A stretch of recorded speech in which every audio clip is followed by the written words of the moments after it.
Agradezco a todos los participantes que se unieron a esta invitación. Nos da mucho gusto que se encuentren con nosotros y quisiera, antes que nada, presentar a Alfonso Ramírez Cuéllar, que realmente no requiere presentación, pero pues es actualmente presidente de Morena, del partido político en el gobierno, que tiene la mayoría o el control de las dos cámaras del Congreso de la Unión, y es un honor para nosotros tenerlo en este webinar.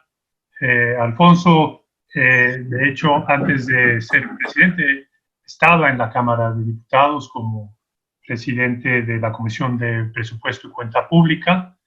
Es una entidad legislativa que conoce bien, ya la había atendido también hace algunos años, ha sido también diputado local, lo fue en la Asamblea de Representantes del Distrito Federal o en la Ciudad de México, además de que pues ha tenido un rol importantísimo en diversas organizaciones políticas.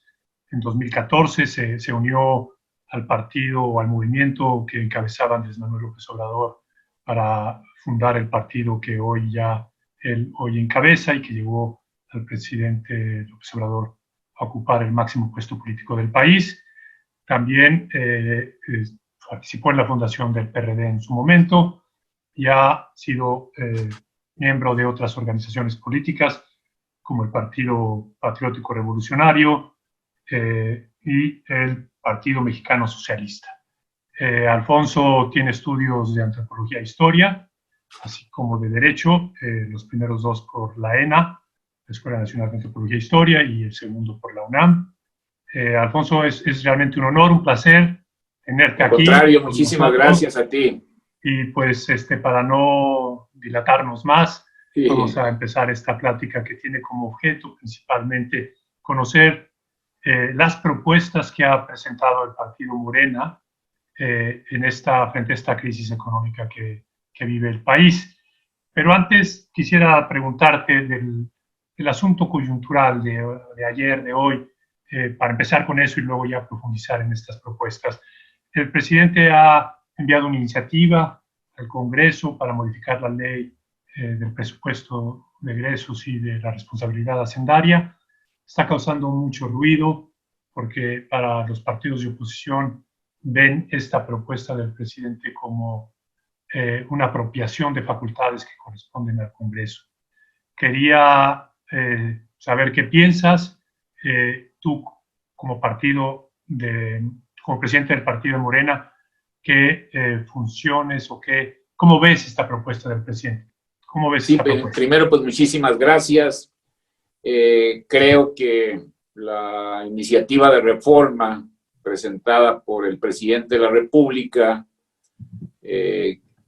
para añadir una nueva fracción, por decirlo de alguna manera, al artículo 21 de la Ley de Presupuesto y Responsabilidad Hacendaria, tiene una virtud.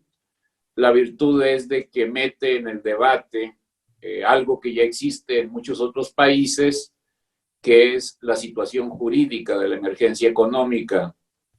En el caso de nuestra legislación, tanto en la ley de austeridad como en la parte relativa a la ley de presupuesto, en la fracción tercera, pues solamente se establecían las disposiciones relativas a la caída de un poco más del 3% de los ingresos tributarios, y a partir de eso se señalaban con mucha claridad las facultades de la Cámara y de la Comisión de Presupuesto y las opiniones que tendría que hacer esta instancia legislativa al proyecto del presidente. Lo que no se había tocado, es la primera ocasión que se toca, pues es el tema de la emergencia económica. Yo creo que esta es la gran virtud que nos mete pues a un debate muy rico. La emergencia pues es una situación jurídica, tiene que regularse, tenemos que decir qué cosa es la emergencia económica. Creo que este es algo donde los legisladores tienen que trabajar de manera intensa las próximas horas, porque tenemos que referirla a la caída del Producto Interno, quizá también a otras situaciones extraordinarias que se ven como, no sé, fuga de capitales, un desplome mayor al 3% en la caída de los ingresos. Puede ser muy amplio el concepto y la definición jurídica de emergencia económica. Tiene que decirnos también quién es el encargado, el responsable de hacer la proclamación de emergencia económica. En el caso de la salud, pues la propia Ley General de Salud nos indica que tenemos una autoridad sanitaria, que es el Consejo General de Salubridad, y en el artículo 29 de la Constitución, pues también nos señala los responsables, donde está el presidente de la República, el propio Congreso y hasta la Suprema Corte de Justicia para la definición de una situación de emergencia nacional donde las garantías individuales se suspenden. También tiene que establecerse la temporalidad, porque no podemos vivir permanentemente en emergencia, sino tenemos que decir cuánto dura. Y también pues tiene que establecerse pues el respeto a los derechos humanos, la no discriminación, el ámbito donde se va a aplicar la emergencia económica. Por eso yo creo que pues este es un debate muy rico, desde hace mucho tiempo está en la mesa de las discusiones, y a otros países pues tienen su legislación en materia de emergencia económica. A nosotros nos faltaba, y yo creo que esa es la gran virtud de la propuesta del presidente. Pero el temor de que se usurpe la capacidad del Congreso de vigilar el gasto, porque me imagino que un poco en la emergencia se le darían atribuciones al presidente para redefinir un poco las partidas presupuestarias. ¿Hay alguna preocupación de tu parte en ese sentido? Pues sí, mira, está en el caso de la fracción tercera del artículo 21, cuando hay una caída superior al 3% de los ingresos, ya nos indica cuál es el papel del Ejecutivo, el papel de la Cámara y particularmente el de la Comisión de Presupuesto. Entonces yo creo que los legisladores pues sí tienen que trabajar para regular emergencia económica y también para ver cuál es la opinión de la Cámara de Diputados en relación a las reasignaciones que pueda hacer el Ejecutivo Federal. Yo creo que la discrecionalidad se mostraba cuando pues, se subestimaban los ingresos. Yo creo que una cosa permanente que enfrentamos de manera regular en los proyectos del Ejecutivo y que también se presenta con mucha frecuencia en el caso de los gobiernos estatales, es una subestimación muy fuerte de los ingresos, y al final de cuentas los gastos del Ejecutivo son verdaderamente desproporcionados, sin ningún control y sin ninguna fiscalización. Entonces yo creo que es muy positivo este debate que se está dando en estos momentos. No va a dar tiempo de que lo revisen, las sesiones terminan, ¿no? Tendrá que ser Sí, estamos hablando de que este fin de semana pues la comisión tendrá que tener un dictamen, luego se reúne la comisión permanente, y ya si se alcanza el dictamen pues se convoca periodo extraordinario para que las dos cámaras pudieran tomar las decisiones finales. Todavía tendría algún tiempo para poder. Estamos hablando de la próxima semana. No tanto tampoco. Bien, entonces tú lo ves como positivo este reclamo de los partidos de oposición de que se le van a dar capacidades plenipotenciarias al presidente. No, yo creo que no. Yo creo que las facultades plenipotenciarias, discrecionales, abusivas, pues venían de otros periodos, ¿no? Algo que ya te comentaba es esa subestimación permanente de los ingresos y un gasto que no tenía control ni tenía partidas específicas. Y era una subestimación total y absolutamente abusiva. Todavía se hace con mucha regularidad en los estados. Aquí estamos frente al otro extremo, y casi en los últimos años, el año pasado y este año, pues estamos ante la presencia no de subestimaciones, sino de que no se alcanza el monto establecido como ingresos en la propia disposición legal que discute la Cámara de Senadores y la Cámara de Diputados para el año fiscal ya sea 2019 o en este caso 2020, ¿no? Correcto. Entrando en las propuestas de ustedes para esta circunstancia extraordinaria que estamos viviendo, ustedes la presentan un día antes del discurso del presidente, donde dio a conocer algunas de las iniciativas que ha venido adaptando. Coinciden en algunas de ellas, la devolución rápida del IVA, el apoyo a los programas sociales, pero en el fondo la propuesta de ustedes llamaba a la unidad, y tú la has convocado. El presidente no menciona cómo conciliar estas dos visiones entre el partido del presidente y el presidente mismo frente a este llamado de la unidad, que no es solamente de ustedes, es también de algunas organizaciones empresariales y de algunos otros partidos políticos. Bueno, yo creo que de manera permanente el licenciado López Obrador pues está estableciendo diálogo, puentes, está construyendo acuerdos de tal forma que enfrentemos juntos la emergencia sanitaria y también todas estas dificultades económicas. En ese proyecto que presentamos nosotros, pues traía, en primer lugar, yo creo que debemos de ponernos de acuerdo en un diagnóstico común. Quizá todavía falta un poco de debate, posiblemente que evolucionen más los acontecimientos, de tal manera que tengamos claro cuándo se reabren las actividades, cómo se ve el impacto en la caída de la producción y del empleo, en la situación financiera de las instituciones bancarias, y también en lo que tiene que ver con la capacidad de recaudación de parte del gobierno. Esto pues se está construyendo, hay muchas opiniones, pero yo creo que nos hace falta todavía tener un diagnóstico común. El otro tema que se ha estado discutiendo y que quizás sea una de las conclusiones centrales del foro organizado por el Consejo Coordinador Empresarial es de que todos reconocemos la debilidad de los recursos para enfrentar la emergencia, como que hay una especie de consenso. Y entonces el debate se está llevando a cabo en la posibilidad de la solicitud de nuevas líneas de financiamiento para enfrentar con mayor fuerza esta situación que vive no solamente nuestro país, sino el mundo entero. Y entonces como que yo creo que ahí está el debate, la discusión. El presidente ha dicho que hará hasta lo imposible por dejar el endeudamiento, y hay otros sectores que consideran que tenemos todavía una posibilidad importante de solicitar nuevas líneas de financiamiento. Entonces siento yo como que ahí el debate está muy puesto. Y me parece a mí que es un debate que debe ir acompañado de otra propuesta. ¿Quién pagará el endeudamiento? Porque pues hay deudas buenas y deudas malas.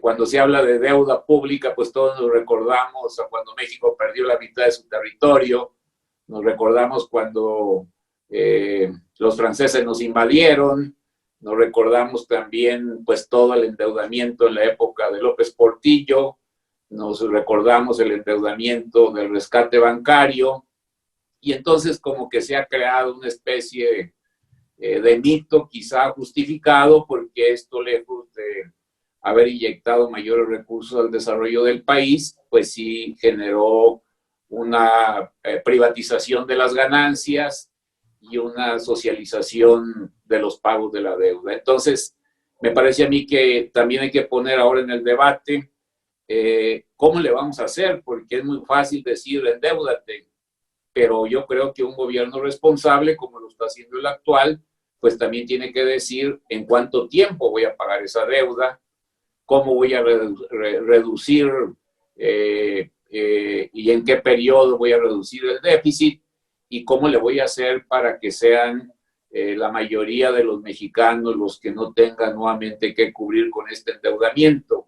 Y aquí viene pues un tema muy importante de la reforma tributaria, donde también se tiene que tocar el problema de los gobiernos subnacionales que están pues con una campaña que puede ser adecuada o inadecuada, pero que también están señalando puntos de vista sin asumir responsabilidades. Es decir, hay una propuesta que dice endeúdate, da estímulos fiscales mucho más amplios, mete mayores fondos a la infraestructura, y hay un grupo de gobiernos subnacionales que dicen, yo quiero más de lo que distribuye en estos momentos el pacto fiscal, pero casi nadie quiere asumir y decir cómo se pagaría y en qué tiempo pagaríamos esas deudas y cómo colaboraríamos para fortalecer este acuerdo fiscal, pues que data desde la época de López Portillo. No, por lo que me platicas, y déjame ver si interpreto correctamente, tú no cerrarías la puerta al endeudamiento, pides prudencia. ¿Crees que el presidente también está en esa misma tesitura? Mira, yo creo que el acuerdo nacional puede venir por el lado de presentar la solicitud de endeudamiento y al mismo tiempo presentar la forma como pagaríamos, el tiempo en que pagaríamos esa deuda y en qué sectores recaería más el peso del endeudamiento, del pago de esa deuda. Entonces yo creo que nosotros tenemos algunas propuestas. Para nosotros, pues, urge que haya una reforma a la Constitución, donde pues quede claro una serie de preceptos para que los mexicanos pudiéramos contribuir no solamente en relación a la proporcionalidad, sino en relación también a los ingresos, a la propiedad, a la riqueza. Y si esto nos lleva a una revisión de las tasas marginales del impuesto sobre la renta, a discutir el problema que está haciendo estragos ahorita y que lo vemos por el número mayor de muertos, que son todos los productos relacionados con la obesidad, con los cánceres, con enfermedades cardiovasculares, y ponemos el tema de los IEPS en cigarros, bebidas azucaradas, alcohol, dirigidos específicamente para fortalecer sobre todo el tercer nivel en salud. Y vemos también pues el tema de algo que se ha venido manejando mucho, este presupuesto de gastos fiscales que llega a representar pues un poco menos de 900,000 millones de pesos al año, tanto de personas físicas como de personas morales, de regímenes especiales. Entonces creo como que no hemos abordado, en mi opinión, de manera integral el tema de la solicitud de crédito de financiamiento y al mismo tiempo la solicitud el esquema del pago de esa deuda y el tiempo en que pagaríamos. Yo creo que muy bien pudiéramos convenir un monto alrededor del 4% del Producto Interno Bruto y pagarlo en 2 años, y hay una colaboración sobre todo de los sectores más pudientes. Creo que esto es algo que nos ayudaría a salir un poco del atolladero de esta situación de entrampamiento político y discursivo que genera pues no discutir de manera integral las cosas. Estamos de acuerdo contigo, pero hay tiempo, veo que mencionabas hace unos minutos que falta todavía conocer la magnitud de esto, pero otros países toman decisiones quizás tal vez apresuradamente, no quiero compararnos con nadie, pero las empresas, las industrias paradas, no nos ha faltado, no le hace falta al gobierno un poco de más acción, tal vez. Sí, yo creo que el gobierno está también actuando con mucha flexibilidad y está pues desplegando la capacidad de movilización de recursos que en estos momentos tiene a su disposición. Acaba de presentar un proyecto para informar de un decreto en materia de austeridad, ponle que de ahí salga, sobre todo por la reducción del capítulo 2000 y 3000, salga una cantidad cercana a los 70,000 millones de pesos. También ha decidido poner en movilización los recursos que estaban fideicomitidos en aquellos organismos sin estructura orgánica, que es también una cantidad, pues quizá superior, ligeramente superior a los 200,000. Ya se puso en movimiento los dos fondos, tanto de estabilidad de los ingresos presupuestarios a nivel federal como de las entidades federativas. Se contemplan los recursos provenientes de las coberturas petroleras. Entonces, este es un primer paquete de movilización de recursos financieros. Yo creo que vamos a necesitar más, y mientras más, porque aquí es un tema de a quién se rescata, y en el momento del rescate, y a veces apresurarnos sin cometer errores o imprudencias, pues es un elemento fundamental para que no se nos caigan mal las cosas, ¿no? Entonces, pues, pero este es un debate todavía que hay que dar. Pregunta, pasando un poco a lo que nos están señalando los participantes, y es una pregunta que también tenía yo. ¿Ustedes en la propuesta sí contemplaban la posibilidad de diferir los pagos de impuestos y cuotas patronales?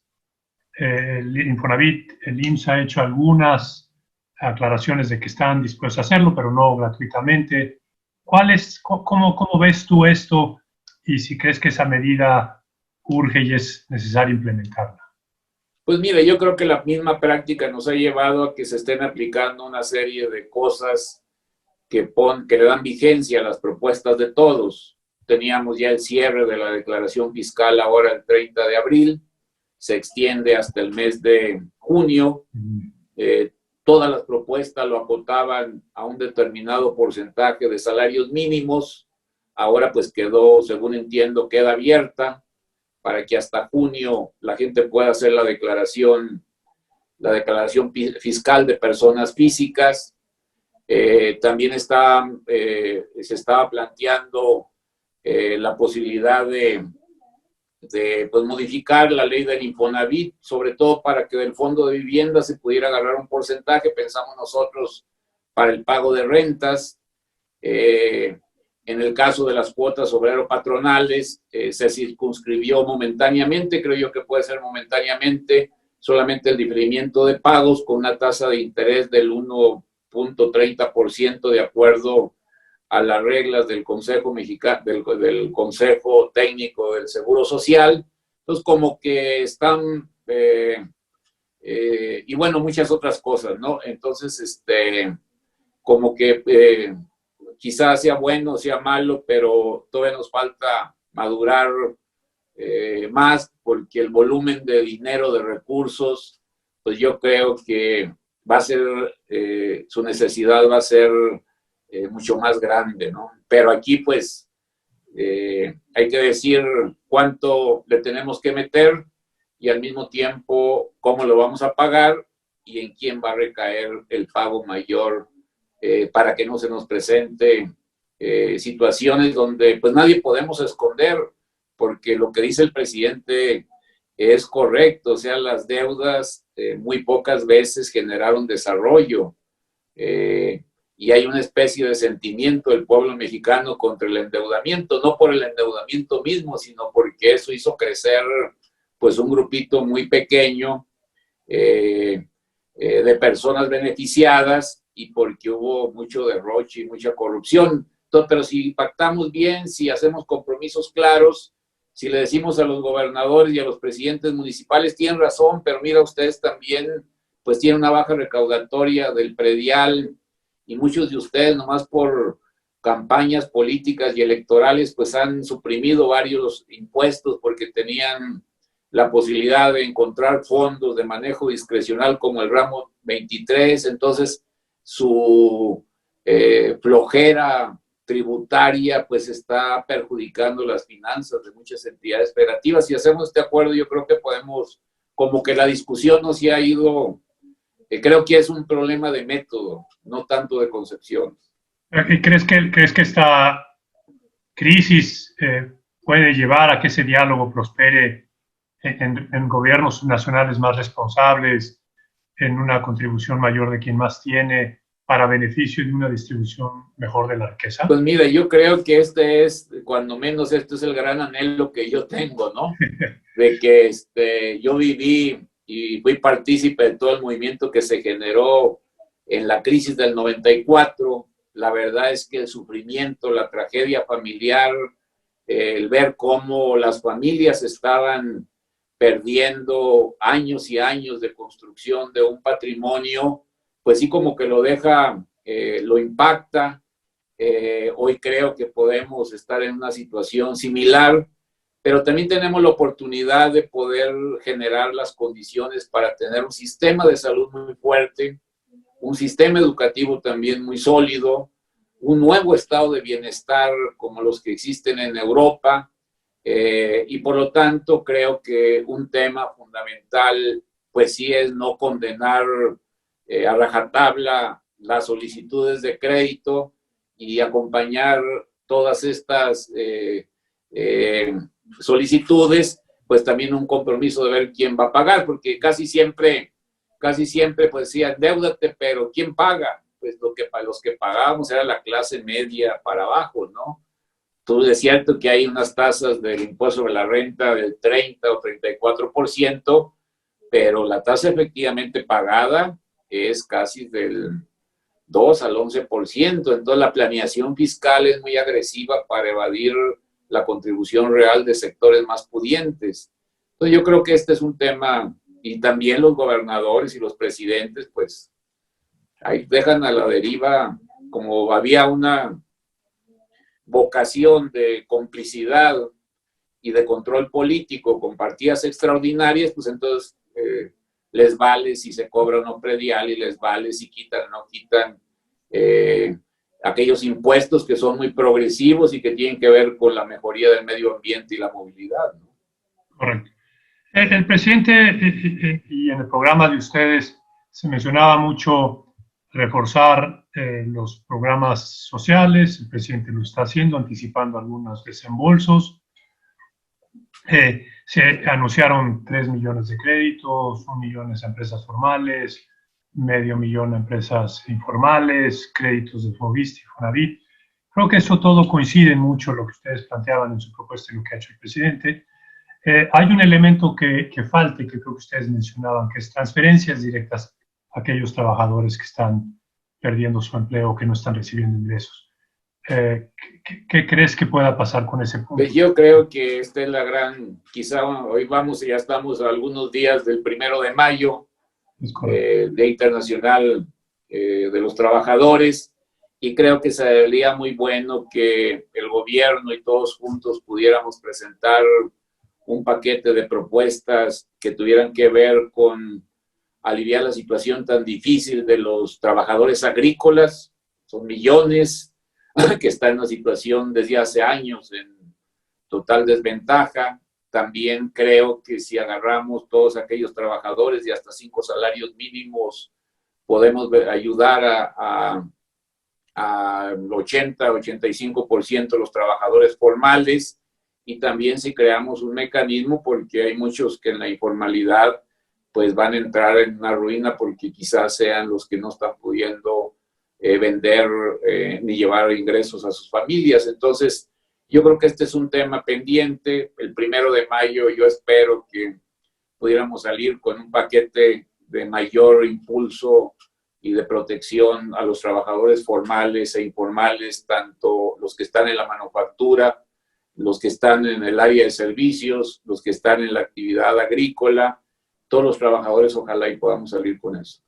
Sí, es uno de los pendientes que muchos mencionan, tanto economistas como empresarios. Alfonso, preguntan si es correcto mantener el gasto, la inversión en Dos Bocas, Tren Maya, Santa Lucía, desde tu perspectiva. Pues mira, yo he estado discutiendo mucho este tema, pero como que ante la magnitud de la crisis, estos montos, tanto del Tren Maya como de Dos Bocas, palidecen. O sea, porque no estás hablando ni siquiera de, no sé, 60,000 millones de pesos, que no tienen mayor significado frente a la tragedia. Son proyectos ya en marcha que van a generar fuentes de empleo, que van a reactivar la producción. Entonces quizá nos saldría más caro suspenderlos que continuar, porque además frente a toda la emergencia que estamos viviendo, pues pues yo siento como que estamos ante la necesidad de meter un volumen de dinero de aproximadamente $1 billón. Entonces 60, 70 mil millones yo no le veo que, o sea, esa no es la gran tragedia. Yo no creo que por ahí está la gran tragedia. Sí, piensas más bien que es por este lado de las transferencias que debería de entregarse a todos los trabajadores jornaleros que mencionaste, debería llevar el grueso de este mayor gasto gubernamental. Sí, de nuevas líneas de financiamiento. Yo soy partidario y al mismo tiempo complementarlo con la gran pregunta: ¿quién pagará? ¿En cada cuánto tiempo pagaremos? Debemos de mantener por sobre todas las cosas pues ejemplo de disciplina y de compromiso en el pago de nuestras obligaciones financieras. Cada año pues el peso de la deuda ronda por un poco arriba de los 700 mil millones de pesos. Entonces, pues sí es, y pues no la podemos dejar así a la eternidad, ¿no? Iniciativas como la que presentó el BID Invest, el Consejo Mexicano de Negocios, ¿Morena las ve con buenos ojos? Pues mire, yo creo que es muy positivo. Algo similar se ha hecho en aquellos esquemas que se pusieron en marcha en otras crisis. Antes eran créditos para pagar pasivos, hoy como que es una especie de factoraje inverso, como le llaman, pero al final de cuentas lo que le estás adelantando es aquello que las empresas piensan vender, como que es un soporte para las ventas futuras. No es que lleves directamente la factura, sino que también te dan, como en el caso de Nafinsa o en el caso de otros bancos, donde el factoraje pues es el esquema principal. Yo creo que a mí me parecen positivos, y a lo mejor a algunos les molesta esta insistencia del presidente, pero yo creo que los excesos en cuanto a cuidar el buen otorgamiento de los créditos no son malos. El estar señalando y alertando contra posibles actos que puedan quitar la bondad de un sistema de financiamiento de este tipo, yo creo que es algo que también tiene que reconocerse. Solamente se ve quizá una parte negativa, pero pues es que como dicen, como dice el dicho, pero hasta el copó que le sopla, ¿no? Entonces, ese es el... Y lo bueno es de que el presidente y el secretario de Hacienda y la secretaria de Economía y el propio secretario de Relaciones Exteriores, todo el ejecutivo, pues se dio cuenta que tanto la decisión del Banco de México como la decisión del Consejo Mexicano y del BID, pues son medidas que se complementan, ¿no? Sí, en ese sentido también el Banco de México y sus 10 pasos para aligerar o evitar que los mercados crediticios y bursátiles se estropeen. Morena, de hecho, sacó un comunicado a favor de los mismos, ¿no? Así es, sí.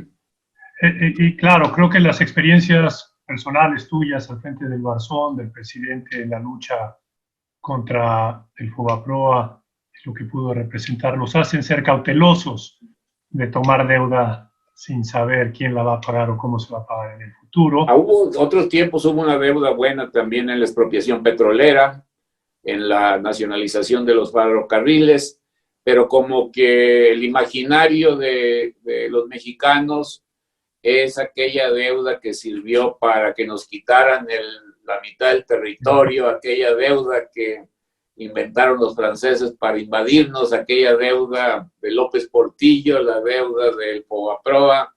Entonces, como eso no se ha traducido en beneficios, y ha enriquecido a muy pocos y ha generado también la existencia de nuevos ricos, pues entonces también urge, y al mismo tiempo que los foros del Consejo Coordinador Empresarial concluyen de que hay que incrementar la deuda, también ojalá y todos concluyamos de que necesitamos definir cuándo la pagaríamos, cómo la pagaríamos, en qué plazo la pagaríamos y en qué se debería de usar. Alfonso, has hecho muy claro el énfasis de que los gobiernos subnacionales, los gobernadores, presidentes, no contribuyen o tal vez se hacen de la vista gorda. Al mismo tiempo hay gobernadores que dicen yo contribuyo más a la federación de lo que recibo. ¿Tu postura frente a ello? Pues mira, yo creo que con excepción de la Ciudad de México, ni Jalisco, ni Nuevo León, ni Tamaulipas tienen aportaciones mayores a lo que reciben, ¿no? Aquí pues yo creo que que el espacio para discutir tanto la forma de pagar en caso de que se nuevas líneas de crédito, el tiempo de pagar y quién lo pagaría en su mayor parte y la forma como cambiaríamos y haríamos más justo el pacto fiscal, pues debería ser una convención nacional hacendaria y de emergencia económica a finales de 2020 para que antes de que entrara en vigor el nuevo paquete, pues todas estas nuevas responsabilidades quedaran claras. Yo creo que este sería el mejor escenario. Y me parece a mí que la necesidad de ir construyendo este evento grande, muy representativo, de gobiernos estatales, de presidentes municipales, del gobierno federal, de los sectores, de los trabajadores, de los productores de alimentos, de los organismos empresariales, yo creo que aquí pudiéramos llegar a una conclusión. Pues yo ya contraté 4 puntos del PIB, lo voy a pagar en 2 años. La reforma que tengo que hacer para que un sector de mayores ingresos sea el que me colabore más. Y también, pues, a ti, presidente municipal, pues no estás echándole todos los kilos para el predial, y tu gobernador como que nomás para ganar la siguiente elección quitaste un impuesto que puede resultar ambientalmente muy favorable y puedes arreglar tus problemas de infraestructura vial y tus problemas de movilidad. Entonces vamos discutiendo todo otra vez. Yo creo que esa sería la mejor opción. En esa discusión, Convención Hacendaria Nacional, ¿cabría también la posibilidad de crear un seguro de desempleo? No, claro, yo creo que también pues yo espero que como es un asunto que cuesta, sí. O sea, casi todas las medidas de las que hemos hablado aquí tienen un costo. Y el problema es de que los recursos de la recaudación que esperamos para 2020, pues de ahí no va a salir un monto de recursos ni para los estímulos fiscales, ni para el seguro de desempleo, ni para el ingreso básico universal, ni para apoyar más a las empresas, porque pues todos somos conscientes, quizá el primer trimestre del año, mañana pasado, se informe que la recaudación más o menos anduvo bien, pero todavía el grueso y los efectos de la crisis pues vienen a finales de marzo, principios de abril, todo mayo, y pues todo indica que vamos quizá, ojalá y me equivoque, a tener una pérdida incluso para llegar a financiar un presupuesto de 6.100.000.000.000 de pesos, que es el que tenemos proyectado. Entonces, este es el problema, de que todas las medidas cuestan, y entonces, si nuestros ingresos no nos van a dar ni siquiera para llegar al gasto que acordamos en noviembre en la Cámara de Diputados, pues entonces uno se pregunta dónde saco para seguro de desempleo, para los estímulos fiscales, para apoyar con mayor fuerza a las empresas pequeñas y medianas, como enfrento también quizá una situación de crisis por el costo de los insumos para producir alimentos. Además vamos a entrar al ciclo primavera-verano, que es el ciclo de la gente más pobre, ¿no? De los que viven del temporal, pero comprar semilla, comprar fertilizante, a los precios actuales del dólar, pues sí va a ser algo difícil. No es un panorama fácil, Alfonso. No, pero como que siento yo como que la discusión no la hemos conducido bien. Yo creo que como que si no hay un orden en el debate, pues difícilmente podemos construir este acuerdo nacional. Y a lo mejor el tema debería de ser, pues yo pido 100 pesos, pero fulano y fulano van a pagar 80, ¿no? Y lo vamos a pagar en 4 años. Y entonces los sectores de la clase media y la gente más pobre, pues no solamente no va a ser castigada, porque ese es el problema. ¿Cuánto se contrata de deuda y quién la paga? Y el problema es que la historia nos ha dicho que quien más la ha pagado son los contribuyentes cautivos, la clase media y la gente, pues quizá de menores ingresos, ¿no? En la propuesta de ustedes también hablaban de aprovechar las facilidades que dan algunos organismos internacionales como el Fondo Monetario Internacional. ¿Piensas que eso puede ser también una ayuda, un alivio para lo que estamos viviendo y tal vez para... Sí, yo creo que aunque no somos de los países más pobres, las líneas de crédito del fondo pues son para fortalecimiento de reservas, para regulación monetaria, pero también hay una parte para los fondos de estabilización. Entonces yo creo que tanto ellos como con el Banco Mundial, con el BID o con cualquier otro organismo, creo que tarde o temprano vamos a llegar a esa situación. Entonces es mejor que lleguemos antes de que la fila de países esté muy larga y las tasas estén más altas. También hay un elemento muy importante para la reactivación que podría generarse una vez que termine la pandemia, es la confianza del sector público y privado. Lo mencionan también ustedes en su propuesta.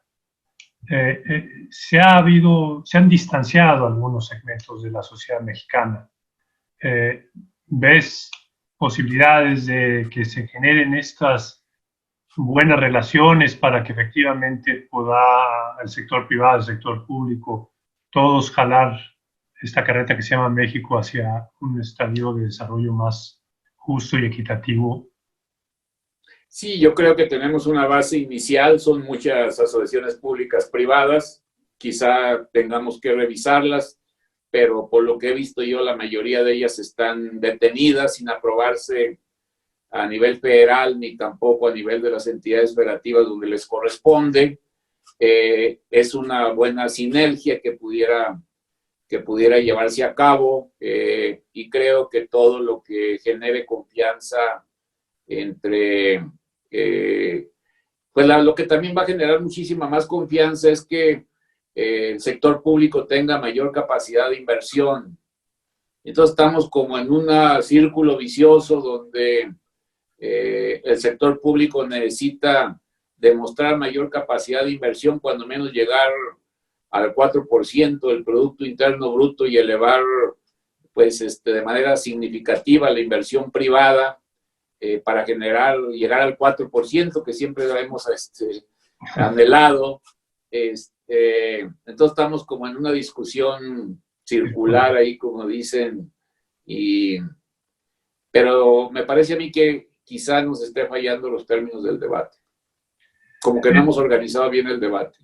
Hay varias preguntas sobre deuda externa, si conviene dejar de pagarlas y habría pues mira, yo creo que a mí no lo veo eso como una alternativa. A veces las circunstancias te orillan a tomar una decisión de esa naturaleza.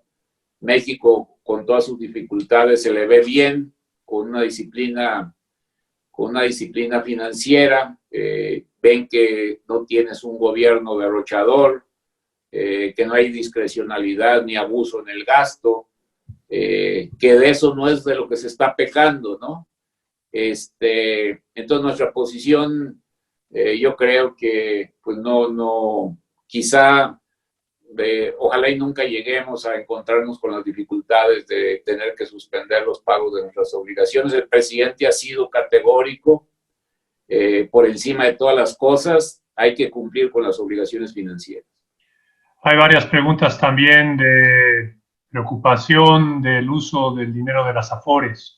No, eso está totalmente descartada, esa iniciativa que presentó un diputado para que las Afores las manejara el Banco de Bienestar no tiene absolutamente ningún respaldo de nuestro partido ni del gobierno. Correcto. También mencionan preocupación por el grado de inversión de México, que lo pueda perder y que nos eleve el costo de pedir prestado o de este endeudamiento del que estamos hablando. ¿Qué se puede hacer, Alfonso, para tratar de que México no caiga? Pues sí, ese es un problema. No soy especialista en eso, pero parece que nos costó un poco más caro que a Perú, pero yo creo que si tenemos un acuerdo en el corto plazo, vamos a volver a estabilizar y encontrar mejores condiciones en el mercado. Te pregunto, yo seguí muy de cerca la creación del fondo de emergencia, que tiene una visión procíclica, es decir, contracíclica, para que el gobierno pueda gastar más cuando no esté la economía jalando. Este cambio que aprobó los diputados en el Senado se atoró, ¿verdad? No quedó... Y en la minuta está en el Senado. Desde la discusión del presupuesto hubo una lucha muy fuerte al interior, pues, de todos los legisladores. Al final de cuentas quedó que el superávit iba a ser del 0.7%, alrededor de unos 180,000 millones de pesos. En forma reciente, la Cámara de Diputados consideró de que había que darle flexibilidad al gobierno para que no tuviera las manos amarradas con este superávit y pudiera disponer de ese déficit. Y bueno, pues resolvió y lo resolvió junto con el fondo de emergencia, pero está en la cancha del Senado para ver si la prueba. Sería una cantidad de dinero muy buena, siento yo que insuficiente todavía, pero pues sería bueno, ¿no? Todo suma, como decía mi abuela. También en ese sentido se liquidaron los fideicomisos, es una cantidad de 250,000 pesos, según lo dijo el presidente. Esa propuesta, ese cambio lo había planteado ya López Obrador desde su campaña y al inicio de su gobierno. Tampoco llega a las cifras que estamos pensando, pero ayuda, creo, ¿no? Sí, o sea, si nosotros estamos haciendo cuentas y las actualizamos ahora con motivo del decreto sobre la austeridad, todo tiene sus riesgos. Reducir al 75% lo de bienes y suministros y servicios generales del capítulo 2000 y 3000, pues sí nos sacrifica muchísimas funciones y nos da una cantidad de poco más de 80,000 millones de pesos, pero ya con lo que hemos erogado ahora, pues quedaría en aproximadamente 62,000 millones de pesos en este recorte, en esta decisión de austeridad. Mételo de los fideicomisos, mételo del Fondo de Estabilización Presupuestaria, metes también lo de las coberturas y todos estos ahorros o disposiciones, pues te dan los 620,000 millones de pesos, que no sé si sean muchos o sean pocos para cubrir lo que vamos a perder, ojalá y no, lo que vamos a perder en cuanto a recaudación de los ingresos tributarios y petroleros. O sea, ese es el tema, ¿no? Entonces, pues, entonces tú dices, bueno, pues si con esto esfuerzo que hice de austeridad, de mover el dinero de los fideicomisos, de usar las coberturas petroleras y el dinero que tengo en los fondos de estabilización, solo me da para cubrir la totalidad del boquete o una parte del boquete, pues sigo teniendo el problema de cómo voy a enfrentar la emergencia económica y sanitaria que en estos momentos estamos viviendo. Entonces, pues volteas para todos lados y pues solamente ves líneas de crédito al alcance, ¿no?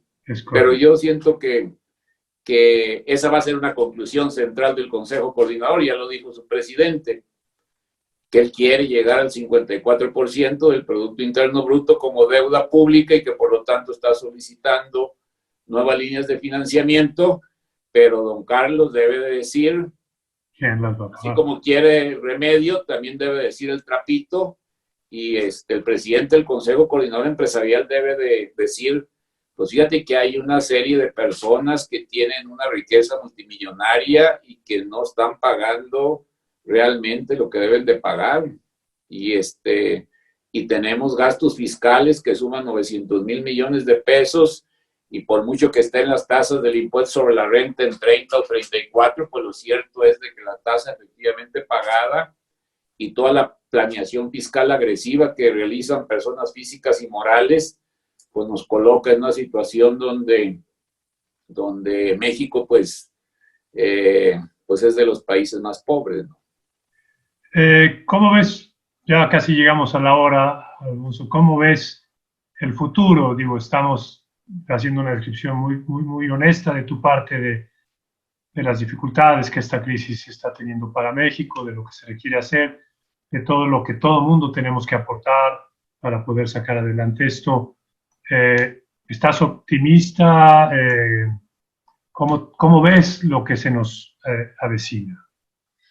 Pues mira, yo creo que el grave problema es el sufrimiento de las personas, de las familias, ¿no?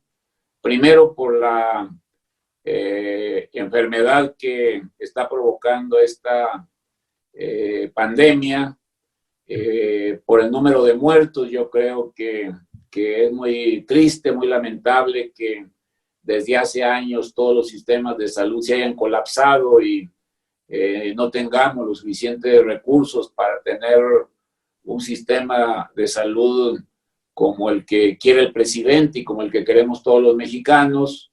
La tragedia en vidas humanas y en enfermedades yo creo que va a ser una cosa muy dolorosa.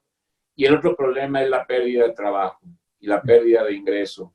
Creo que el mes de abril pues nos va a dar cuenta de cientos de miles de empleos y de personas que se van a quedar sin un ingreso. Entonces sí necesitamos, pues no sé si ojalá que antes del 1 de mayo, para que el día 1 de mayo le digamos a los trabajadores, fíjate que yo ya traigo este paquete adicional a todo el esfuerzo que el presidente de la República ha realizado, y que con esto voy a pues aliviar las cosas todavía mucho más, ¿no? Pero sí, la pérdida de ingreso y de trabajo, porque no son números, son personas, son familias, son hombres y mujeres, jóvenes, que vamos a tener en esta situación. Sí, es una época inédita en ese sentido. Alfonso, estamos viviendo algo que el mundo no había visto, yo creo, una paralización de las principales economías del mundo, de las pequeñas economías, medianas. Es realmente una tragedia. Y el otro tema también que se presenta, pues es la parte de que podemos llegar a niveles de concentración y de dominancia económica muy grande, donde unos pocos sobrevivan, y además puedan tener el control de muchísimas bienes y servicios.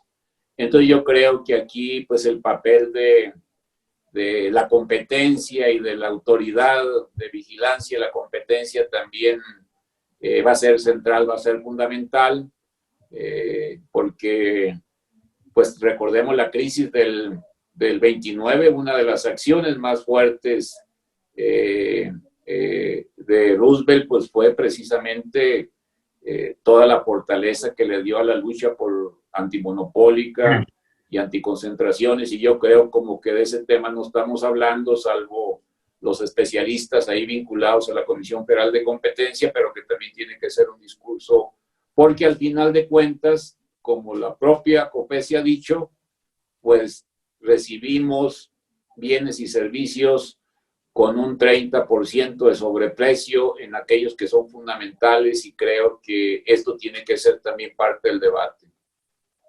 Pues muy bien, Alfonso, no tengo nada más que agradecerte el tiempo. No, al contrario, muchísimas gracias por esta oportunidad. Muy interesante escuchar los puntos de vista del partido en el gobierno, de su presidente.